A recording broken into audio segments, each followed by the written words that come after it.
Donc, votre objectif sera sur base de l'énoncé que vous allez avoir. Enfin, je vous l'ai envoyé hier. Hein, vous avez chacun un jeu de données individuel. Et donc, vous allez devoir réaliser un tableur qui va permettre, oui, un tableur principalement, qui va vous permettre de calculer, de donner la dénomination finale. Donc, votre résultat final sera de me donner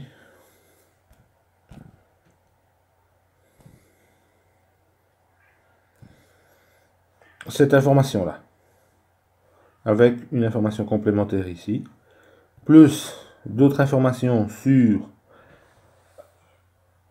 le personnage du bâti et d'une tôle, plus réaliser le dessin de l'assemblage.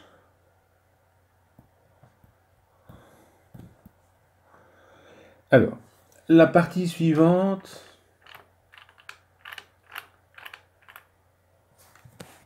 voilà, d'abord j'ai la domination des écrous, donc moi je vais noter des écrous, mais ça on ne l'aura pas dans le TP, mais on suit la même méthode, hein, écrou, norme ISO, métrique et classe de qualité. Alors, la partie suivante concerne le dimensionnement. Ça devient un peu plus complexe. Alors, on va voir qu'il y a différents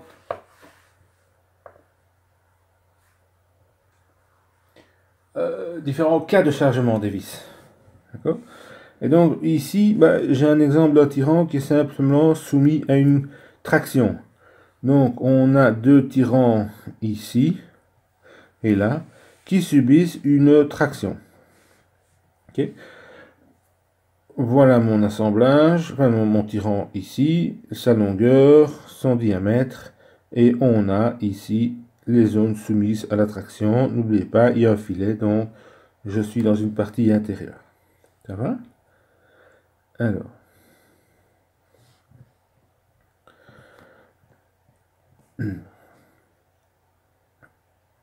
Je vais devoir déjà calculer la surface soumise à la traction. Connaissant l'effort et la surface, je peux calculer la contrainte qui est dans la section nominale. N'oubliez pas, je vais multiplier par le coefficient de concentration de contrainte qui est dans le cas d'un filet de 2,5 et je vais obtenir ainsi la contrainte maximale qui apparaît dans le tirant que je devrais vérifier par rapport à la qualité du matériau. D'accord ? Cette partie ici, le calcul 6, c'est vraiment dans la zone réelle. Celui-ci, c'est si on tenait compte de l'effort avec un diamètre nominal partout. D'accord ? On voit qu'ici, on arriverait à une résistance de 7,64, alors qu'en réalité, on est presque à 29 mégapascales.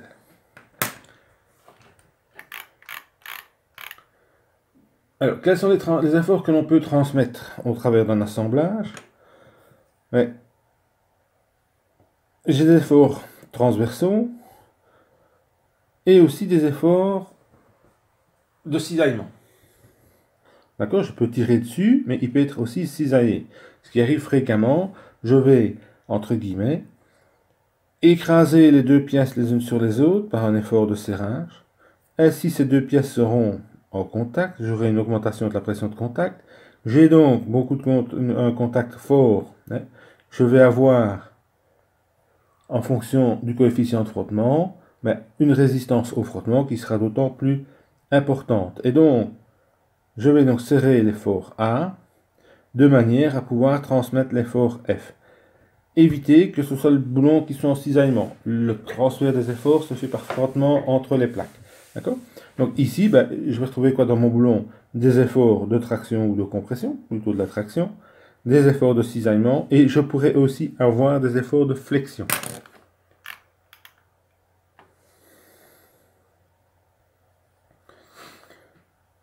Ici, des efforts axiaux. D'accord ?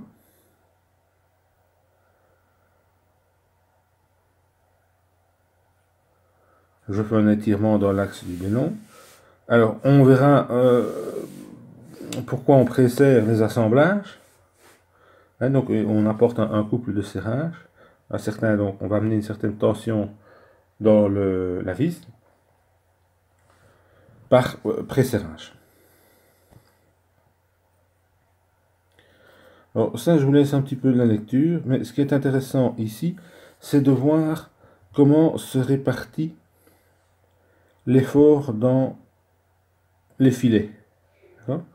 En fait, on va constater que quand on tire dessus, on va avoir beaucoup d'efforts dans les premiers pas, et ensuite ils vont diminuer progressivement.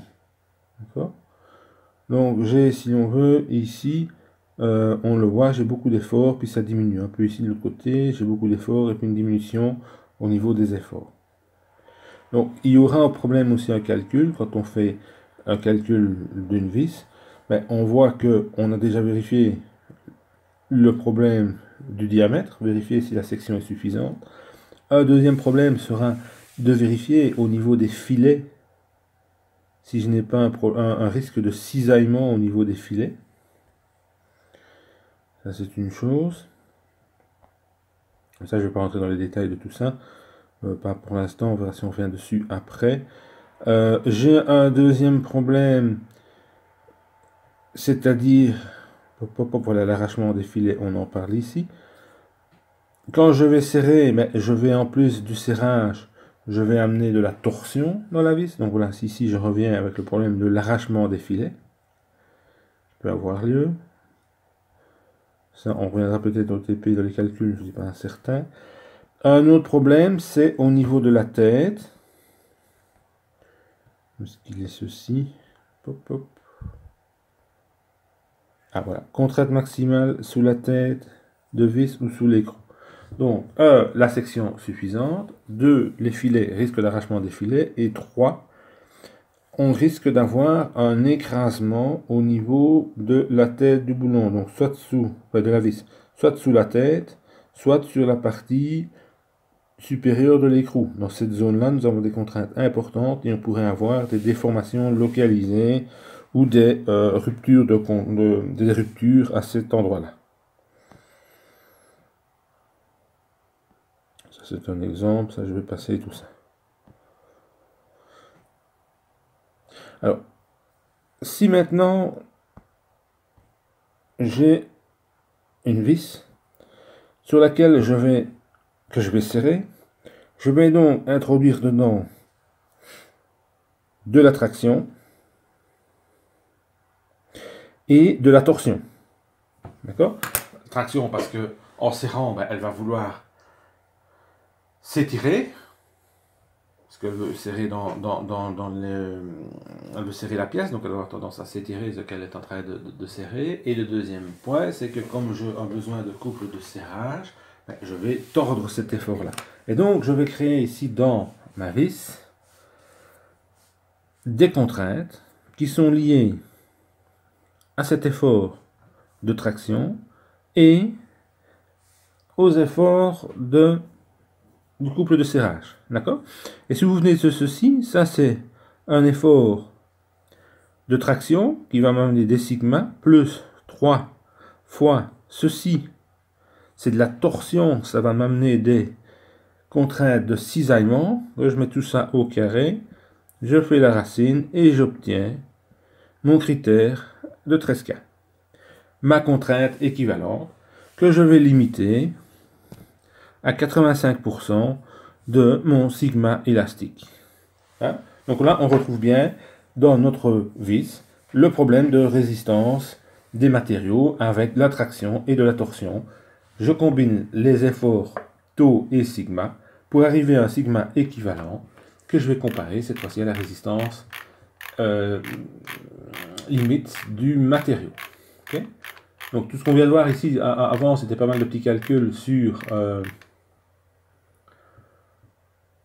le cisaillement des filets et le matage de la tête, mais on ne rentrera pas dedans, dans cette partie-là, pour l'exercice. Alors, donc, nous avons vu une vis qui était soumise à de la traction. Nous avons vu l'impact de la traction plus la torsion lorsque je serre. Nous allons voir maintenant l'utiliser du pré-serrage. Pourquoi va-t-on serrer et jusqu'à quel point doit-on serrer une vis lorsque l'on fait l'assemblage, d'accord? Si je ne serre pas assez, elle va se dévisser. Si je serre de trop, je risque de la casser. Et quand elle est cassée, bonjour pour la retirer. Ok? Alors, que va-t-il se passer quand je vais serrer une pièce? Ben, je vais entraîner dans la vis ou dans le boulon de la traction. Donc, je vais bien dessiner là, là. Donc ici, ma pièce est en traction. Par contre, les éléments qui sont serrés, eux, vont se faire comprimer. Cette partie ici est comprimée. La vis, elle, est en traction. Ça va? Alors, l'utilité de ça. Pourquoi presserrer? Pourquoi amener un presserrage ou ce qu'on appelle une précharge? Il y a plusieurs raisons. La première, c'est qu'on évite que la vis travaille en cisaillement. Et donc, on va essayer de plaquer correctement les deux pièces les unes contre les autres, de manière à avoir un frottement important entre les deux. Vous vous souvenez, hein, la force transversale était proportionnelle à la force de serrage multipliée par le coefficient de frottement. Donc, plus je vais serrer, plus je vais pouvoir reprendre un effort transversal. L'objectif, c'est de transmettre cet effort-là par frottement et non pas par la vis.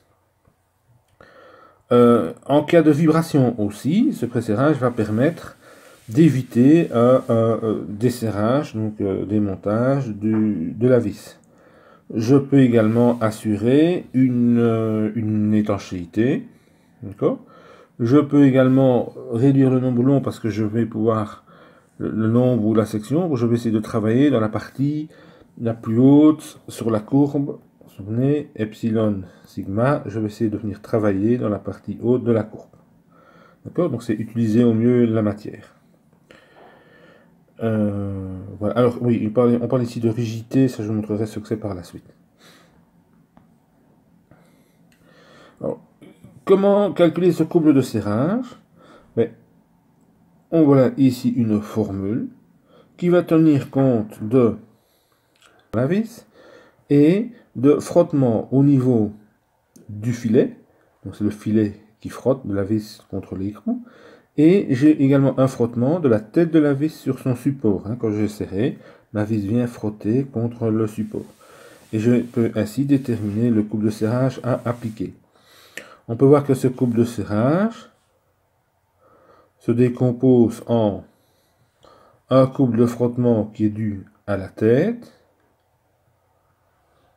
et un couple de frottement entre la vis et l'écrou. À la tête et la vis et l'écrou. On peut redécomposer en deux éléments avec ici les forces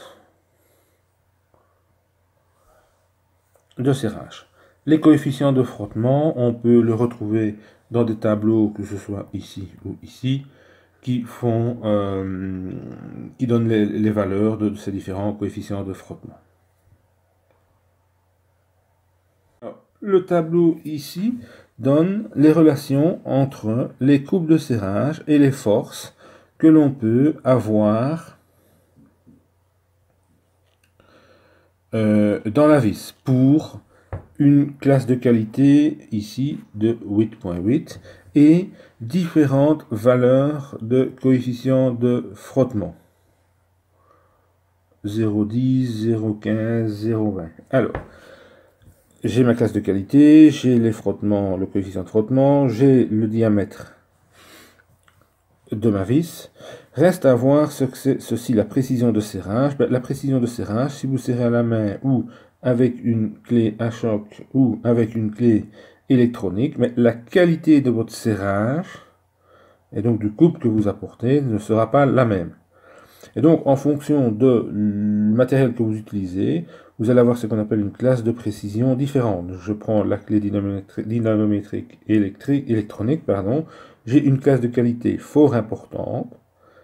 D'accord? J'ai une précision importante, ce qui permettra dans les tableaux aussi, dans les calculs, d'avoir des valeurs plus affinées.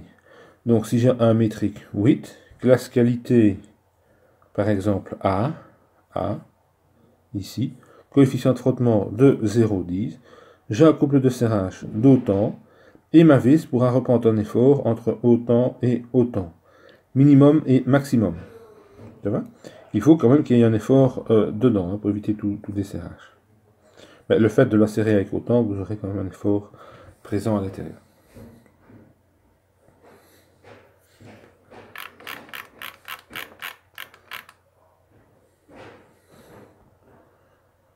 Donc, le tableau ici vous réexplique ce que je viens de faire. Ça va? Alors, pour votre information, on peut parfois dire qu'il y a une relation entre le max et le min via un coefficient gamma, qui est ici, vous avez les différents coefficients en fonction du moyen de serrage utilisé. Alors, ce qui est intéressant de savoir, c'est que quand on serre avec un certain couple, ben, j'ai 40 à 70% d'énergie qui passe sous la tête de la vis, 40 à 60% dans le filet, et le reste permet réellement le serrage et donc la transmission de l'effort transversal.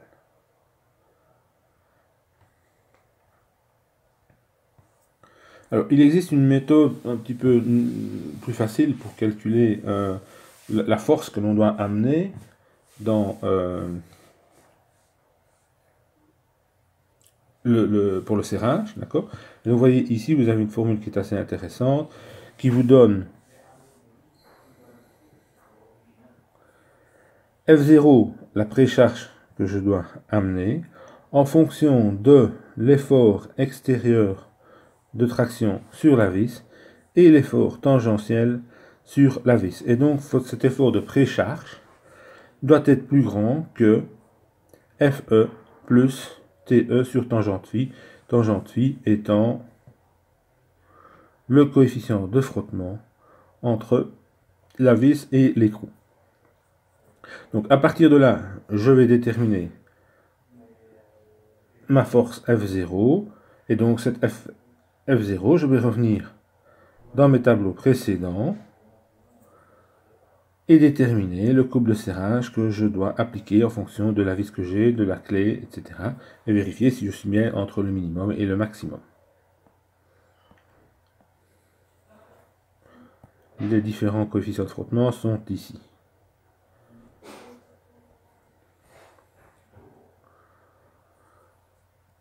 Comme toujours, être inférieur à 0,85 R1. Là, ce sont encore des tableaux qui vous donnent différentes valeurs.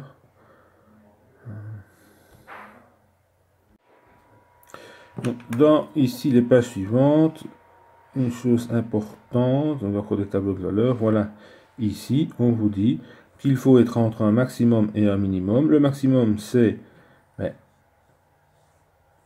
la contrainte idéale ne peut pas être dépassée. Et le minimum, c'est pour assurer la fonctionnalité de l'assemblage. Je vous ai tout à l'heure évité que j'ai une force. Voilà, la force axiale, c'est pas ça. Assurer pleinement la fonctionnalité de l'assemblage, avoir le force minimum pour transmettre les efforts de frottement, pour éviter le démontage, etc. Et vous voyez ici, encore une fois, je suis cette aussi à 90%, alors que tout à l'heure je parlais de 85%, mais on est dans les mêmes valeurs. D'accord? Encore une fois, ici, différents coefficients en fonction du type de serrage. Vous voyez que serrage manuel ou serrage moteur à percussion, j'aurai donc des valeurs différentes de coefficients. Différentes caractéristiques de différents matériaux, okay, avec le module d'élasticité, module de Young et la pression superficielle admissible. Ça, je peux vous laisser lire tout ça. Le choix, comment choisir un élément d'assemblage. Okay, ça, je peux vous laisser lire tout ça. Ça, c'est aussi intéressant. Voilà, l'assemblage, ça, je peux passer. Méthode VDI, je ne vais pas en parler. Méthode pour calculer également. Alors, les zones de rupture. En général, où sont les ruptures? Je peux avoir une rupture au niveau de la tête, au niveau du filet ou au niveau de l'écrou. Alors, en général, regardez ici, pour réduire les concentrations de contraintes, on va réaliser ici un rayon de raccordement on va créer ici ce qu'on appelle une entaille de décharge. Donc on peut avoir parfois une partie comme ceci qui va soulager la vis. Quelques règles de conception. Mais regardez par exemple ici, quand vous faites un effort comme ceci, vous créez en plus un cisaillement, mais ça se voit mieux ici, voilà, dans cette pièce-ci, dans un assemblage comme ceci. Si ma distance entre là et là est importante, vous allez créer en plus de la flexion dans votre vis. Donc vous allez avoir ici de la traction plus de la flexion, ok, plus la torsion. Voilà. Quelques règles de montage. Pourquoi augmenter le nombre de pièces? Si j'ai un joint ici, vous voyez qu'il est préférable d'avoir plus de pièces. Quelques conseils ici au niveau du montage, d'accord? Restez ici le plus centré possible, par exemple. Okay. Attention, ce qu'on appelle au cône de chargement, vous voyez ici, il y a voilà, j'ai un cône ici, donc les efforts se transmettent ainsi, mais là je risque de sortir de la pièce. Mon cône de chargement va sortir. Avoir le moment le plus faible possible, d'accord? Vous voyez que l'effort F ici est écarté fortement de l'axe de la vis. Ici, je vais le rapprocher. Ça va donc réduire le moment qui est présent dans la pièce. Une épaisseur trop faible, épaisseur suffisante, ça on a un petit peu parlé. Attention, ici, vous voyez, je tire au milieu, je vais avoir beaucoup de flexion. Ici, dans ce cas-ci, je vais réduire la flexion. Un petit peu différents conseils de montage, d'accord? Donc, les principales causes de défaillance: mauvais montage, important, mauvais montage 45%, fabrication, conception, traitement, utilisation, choix et traitement de la matière. Mais donc vous voyez ici, une fois sur deux, c'est un mauvais montage, d'accord? Une fois sur quatre, c'est un problème de fabrication.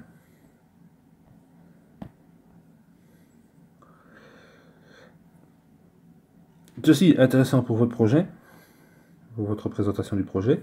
Alors, vous avez parlé tout à l'heure des tolérances au niveau des usinages. Vous voyez ici, si je dois faire un serrage d'une tôle sur un bâti, mais je vais avoir un diamètre de percement de la tôle qui est ici. Okay? En fonction du métrique que je dois passer, mais en fonction des tolérances que j'utilise aussi, j'aurai soit un H12, soit un H13 ou un H14, une tolérance différente sur le perçage de la tôle ici au-dessus. Et nous, on prendra un H13 dans l'exercice.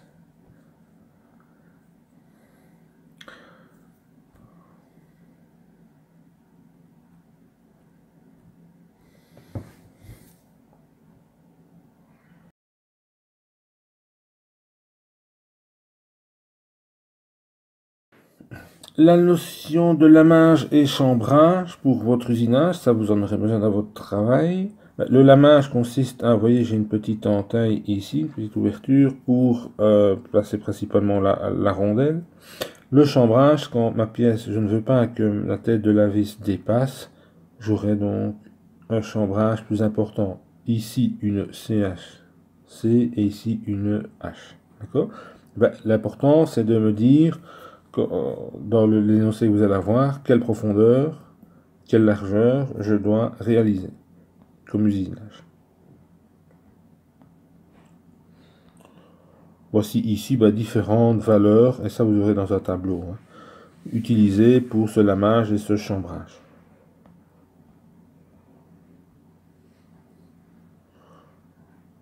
Encore quelques caractéristiques. Alors, vous voyez ici que la hauteur est variable, mais ça, dans votre tableau, dans le tableau que je vous ai envoyé, vous avez les informations. Donc, c'est souvent, je joue avec l'épaisseur de la rondelle.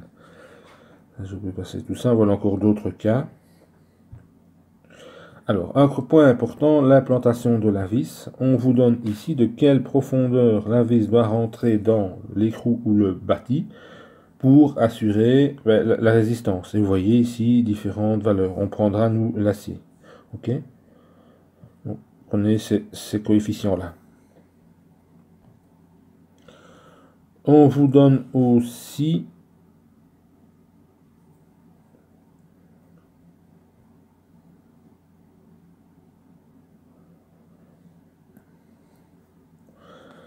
deux valeurs intéressantes qui sont la profondeur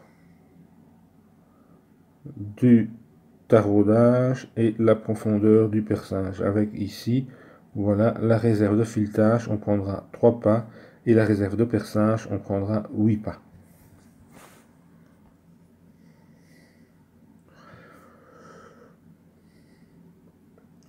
Ceci, c'est un système qui va permettre de serrer l'écrou sans amener de la torsion dans la vis. Donc je vais étirer, je vais serrer la tête de la vis, je vais tirer dessus. Une fois que j'ai tiré dessus, ben, j'ai un allongement, je vais serrer l'écrou et puis ensuite je vais relâcher. Donc ça me permet d'amener de la traction dans ma vis, d'accord, donc elle est tirée, mais je vais réduire ainsi les problèmes de torsion. L'exercice, ben ça je vous l'ai envoyé, je vais vous préparer la vidéo suivante. Ne regardez pas cette partie-là, ok, mais on vous demande bien tout ceci. Le numéro de groupe, ben, avec les circonstances actuelles, il va bien falloir travailler de manière individuellement, ok. Et je vais revoir un petit peu pour les envois, pour comment on va faire, est-ce que si on travaille sur Moodle ou pas. Ça va? Et je vous ai également envoyé un tableau type, mais n'oubliez pas ceci, attention, on a déterminé la vis, on demande de calculer tout ça, et de dessiner tout ça. Voilà, je vous souhaite un bon courage.